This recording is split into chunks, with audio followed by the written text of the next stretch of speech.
اللہ رب العزت کے ذکر سے منہ موڑتے ہیں، جو اعراض کرتے ہیں، جو اسے بھولتے ہیں، فرمایا فلما نسوا ما ذکروا به فتحنا علیہم برکات من السماء والارض، فرمایا پس جب انہوں نے ہمیں بھلا دیا نا، ہمارے ذکر کو، نصیحت کو، جو ہم نے نصیحتیں کی تھیں، یہ کرنا ہے، یہ کرنا ہے، یہ کرنا ہے، یہ نہیں کرنا، یہ نہیں کرنا، جب انہوں نے ہماری نصیحت کو بھلا دیا تو فرمایا فتحنا علیہم ابواب کل شیء، ہم نے ہر چیزوں کے، ہر شے کے ہم نے دروازے ان کے اوپر کھول دیے، ہماری نعمتوں کی ریت پیل ہو گئی۔ پھر جنہوں نے ہمارے ذکر سے منہ موڑا، ہمارے ذکر کو بھلا دیا، ہماری نصیحتوں کو انہوں نے بھلا دیا، چھوڑ دیا، تو ہم نے ہر شے کے دروازے ان کے اوپر کھول دیے، جاؤ عیش کرو ذرا۔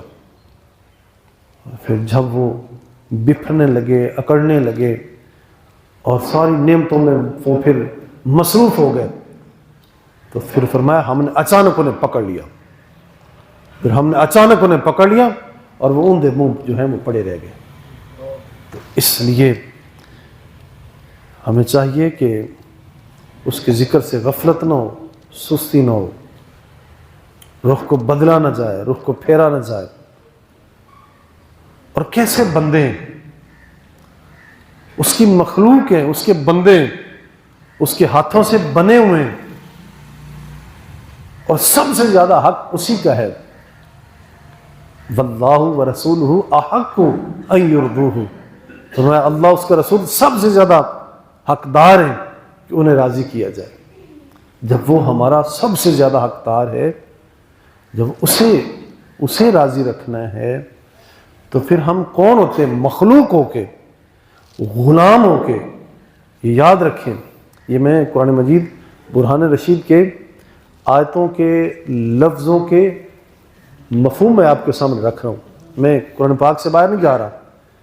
یعنی ہم مخلوق بھی ہیں اسی کے، اور بندے غلام بھی ہیں اسی کے۔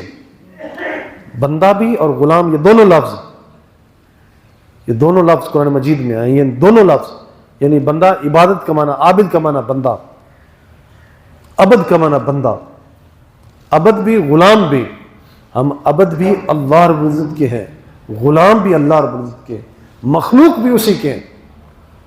تو جب وہ ہمارا حقدار ہی وہی ہے اور قادر ہی وہی ہے، مختار ہی وہی ہے، تو ہمیں چاہیے کہ ہم پھر اور کہیں کیوں جائیں، کیوں دوڑیں؟ اس کے حق کو مانیں اور اپنے اوپر اس کا حق رکھیں، اور اس کا ذکر کیا جائے اور کثرت سے کیا جائے، اس کے ذکر سے منہ نہ موڑا جائے۔ بلکہ سرکار دو علیہ وسلم نے تو یہاں تک فرما دیا کہ اللہ کا ذکر کیا کرو، یوں کیا کرو، یوں کیا کرو۔ دو احادیث ہیں، ایک حدیث پاک میں فرمایا کہ اللہ کا ذکر یوں کیا کرو، کثرت سے کرو کہ لوگ تمہیں پاگل سمجھنے لگ جائیں۔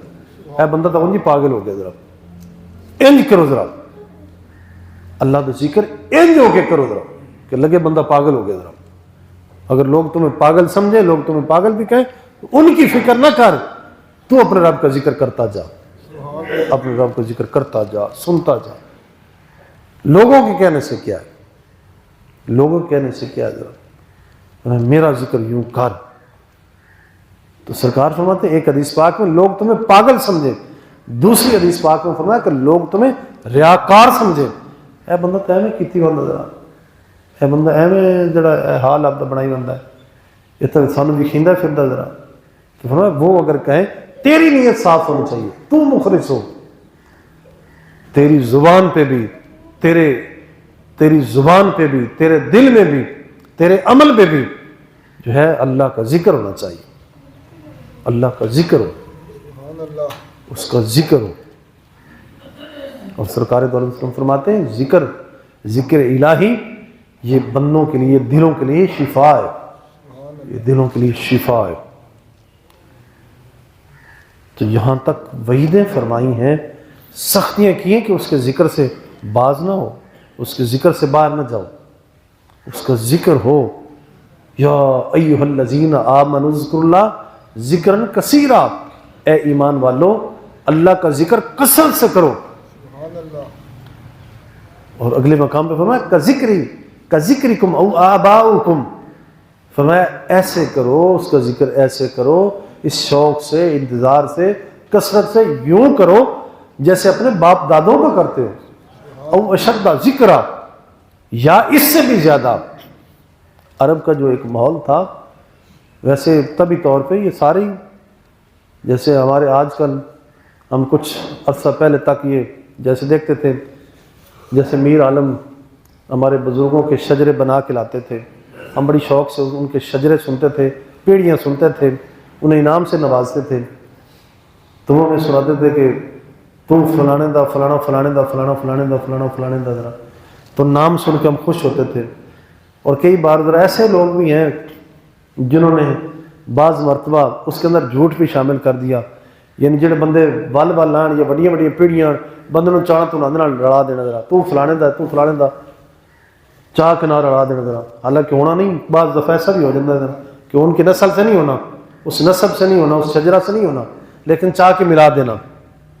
اور یہ بھی بات ذرا ذہن میں آ گئی، حدیث مبارکہ سرکار دو علیہ وسلم نے فرمایا جس بندے نے اپنا نسب چینج کیا بدلا، اس پر عذاب ہوگا، سخت وعید بھی فرمائی ہے۔ تو میں بات عرض کر رہا تھا کہ وہ میر عالم ہمارے شجرے بناتے تھے تو وہ خوش ہوتے تھے، یہ طبی عمل ہے، فطری عمل ہے کہ بندہ خوش ہوتا ہے۔ اور بعض دفعہ اپنے بزرگوں کے جب اچھے قصے کہانیاں سنیں بندہ راضی ہوتا ہے کہ میرا پیو بڑا چنگا، دادا بڑا چنگا، پردادا بڑا چنگا۔ تو اس دکھتی ہوئی رگ کے اوپر ہاتھ رکھا، اپنے رب کا ذکر کثرت سے کیا کرو جیسے اپنے باپ دادوں کا کرتے ہو، یا اس سے بھی زیادہ کیا کرو۔ تو ہمیں چاہیے کہ اس بات کو سامنے رکھیں، ہمیں بہانہ بنا بنا کے اپنے طرز زندگی میں ہمیں اللہ رب العزت کے ذکر کو شامل کرنا ہے۔ سب سے زیادہ حقدار بھی وہی ہے، ہم بندے بھی اسی کے ہیں، غلام بھی اسی کے ہیں، تو پھر اس کی مرضی کے بغیر تو نہیں نا، اسی تعریف اور توصیف بھی اسی کی ہو۔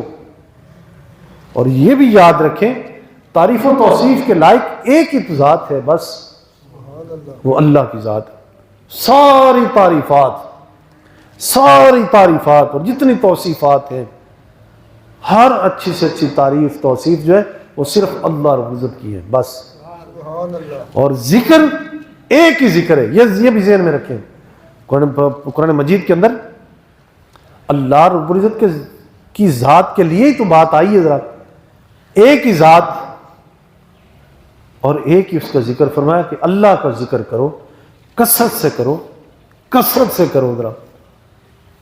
اور یہ اللہ رب العزت کی یہ مہربانی اور نوازشات ہیں، یہ بھی ذرا ایک نقطہ ذہن میں رکھ لیں، ہمیں صرف اللہ رب العزت کی ذات کی تاکید فرمائیے کہ اپنے رب کا ذکر کثرت سے کرو، بس اس کے علاوہ اور کوئی نہیں، صرف اللہ کا ذکر کرو۔ اللہ رب العزت نے خود اپنے انبیاء و مرسلین، اپنے نبیوں کا ذکر اللہ رب العزت نے ہمیں تاکید فرمائی ہے کہ وَاذْكُرْ فِي الْكِتَابِ ابراہیم، کتاب میں میرے ابراہیم کو یاد کرو، یعنی کتاب میں، قرآن میں میرے ابراہیم کا ذکر کرو، اسے یاد کرو۔ اور وَرَفَعْنَا لَكَ ذِكْرَكَ، اسے سارے یعنی گویا انبیاء علیہ السلام کے ذکر کے بارے میں تاکید خود اللہ رب العزت نے فرمائی ہے، اور بالخصوص فرمایا وَرَفَعْنَا لَكَ ذِكْرَكَ، اے میرے حبیب ہم نے آپ کے ذکر کو بلند کر دیا ہے، ہم نے آپ کے ذکر کو بلند کر دیا۔ اللہ رسول زندہ باد، زندہ باد۔ تو ہمیں تاکید جو ہے وہ اللہ رب العزت نے انبیاء علیہ السلام کی بتائی ہے، اور سرکار دو عالم وسلم نے جو ہمیں تاکیدیں فرمائی ہیں وہ اپنے رب کے ذکر کی ہیں۔ تو ہمیں چاہیے کہ ہم ہر لحظہ، ہر لمحہ بہانہ بنا بنا کے اپنے طرز زندگی میں اللہ رب العزت کا ذکر کریں۔ اور آپ ویسے بھی دیکھ لیں ذرا، سرکار دو عالم وسلم جب حضور بیٹھتے تو دعا کرتے، اٹھتے تو دعا کرتے، کھاتے تو دعا کرتے، سوتے دعا، اٹھتے دعا، چلتے دعا، آپ چڑھائی پہ چڑھ رہے ہیں تو دعا، چڑھائی سے نیچے اتر رہے ہیں تو دعا، سواری پہ سوار ہو رہے ہیں تو دعا، سواری سے اتر رہے ہیں تو دعا، پانی پی رہے ہیں تو دعا۔ تو ہر لمحہ بلمحہ اس دعا کا مطلب کیا ہے کہ حقیقت میں جو ہے وہ اللہ رب العزت کا ذکر ہو۔ ہمیں یہ جو دعائیں سکھائی گئی ہیں، جو ہم یہ دعائیں پڑھتے ہیں، اور تک نماز میں کھڑے ہو کر جو تلاوت کرتے ہیں، جو کچھ پڑھ رہے ہیں، تو یہ سارا کا سارا اللہ رب العزت کا ذکر ہی تو ہے ذرا. اس کے بعد جو کچھ یعنی کہ جو اپنے جو والدین کے لیے، آبا اجداد کے لیے، جو ان کے جو ختم میں، جو ان کے جنازے میں، اور جو آگے پیچھے جہاں بھی جو بھی دینی محفل ہے، مجلس ہے، بزم ہے، یا جو کچھ بھی ہم جا رہے آ رہے ہیں اور جو کچھ کھا رہے ہیں پی رہے ہیں، جو جہاں پر بھی اللہ رب العزت کا ذکر کیا جا رہا ہے یا دعا مانگی جا رہی، تو اس میں ابتدائیہ کیا کلمات ہیں؟ اللہم اللہم ربنا ربنا ربی ربی.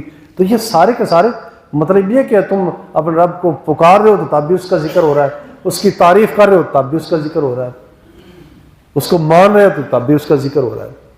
تو بزرگوں نے فرمایا کہ یہ ذکر کی بھی 3 قسمیں ہیں: ذکر باللسان، ذکر بالقلب، اور ذکر بالعمل.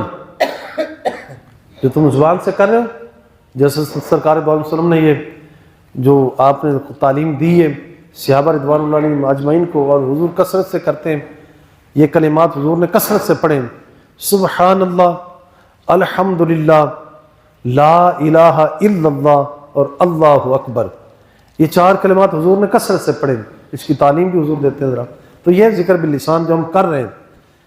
ایک جو ذکر بالقلب ہے کہ یہ جو میں ادا کر رہا ہوں، میرے دل کو یقین ہونا چاہیے، پتہ ہونا چاہیے جس کا میں نام لے رہا ہوں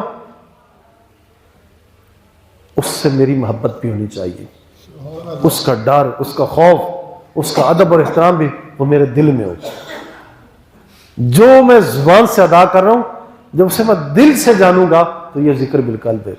اس کا خوف، اس کی خشیت، اس کا تقوی، اس کا ڈر، اس کا حیا، یہ میرے دل میں ہونا چاہیے.